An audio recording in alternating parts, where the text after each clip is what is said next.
Kay Hagan joins us from the great state of North Carolina. We are honored to have you here today. We'd love to just start things off.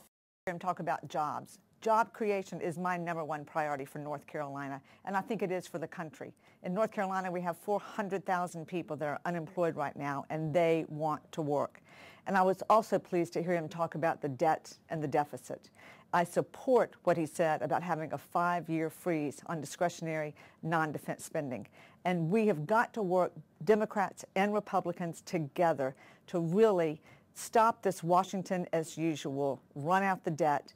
We have got to take this seriously, and I'm thrilled that he is taking that seriously and looking into it. That's excellent, Senator. And you, before you were elected to the U.S. Senate, you served in the state legislature in North Carolina. We'd love to see and hear from you some kind of bipartisan perspectives from there and what's different now coming to Washington and working across party lines and all the work that you do. I spent 10 years in the state Senate in North Carolina, and 6 of those years I was one of the budget chairmen for the state. We balance our budget in North Carolina, so I'm very interested in seeing what we can do along those lines. But we also have to do it with Democrats and Republicans. And I thought it was a good move last night to have Democrats and Republicans sitting together. Who did you sit with? I sat with 2 Republican congresswomen from North Carolina. Excellent. And to be able to be in the room and not see one side versus the other side up and down, it was refreshing, and I think it sets the tone for what we need to be doing in the 112th Congress.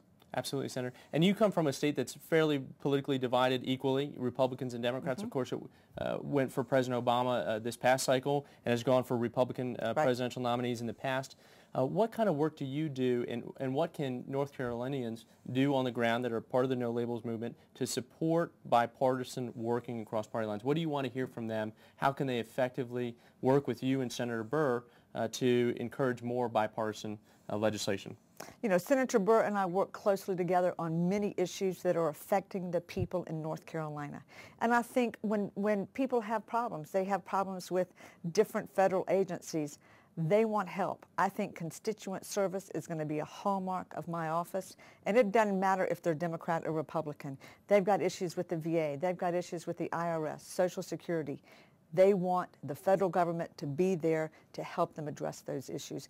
And that's why we, as elected officials, can only do that by working together. Absolutely. And that's what the people of North Carolina expect. Absolutely. And just a final question, what are going to be your top kind of legislative priorities moving forward in this session? What would you like to see done? Well, I am very concerned about jobs. It is jobs, jobs, jobs, and then the debt and the deficit. Some of the things I think we've got to keep in mind, though, is we've got to invest in the future. And that means we've got to be sure that education is one of our top priorities. We've got to invest in infrastructure, and we've got to be sure that research and development stays at the top so that America can be competitive on a global basis and that we keep our creativity and our innovation. Excellent. Senator Kay Hagan, thank you so much from North Carolina. We'll be right back with Senator Cantwell and Senator Stabenow coming up just after the break. Thanks so much.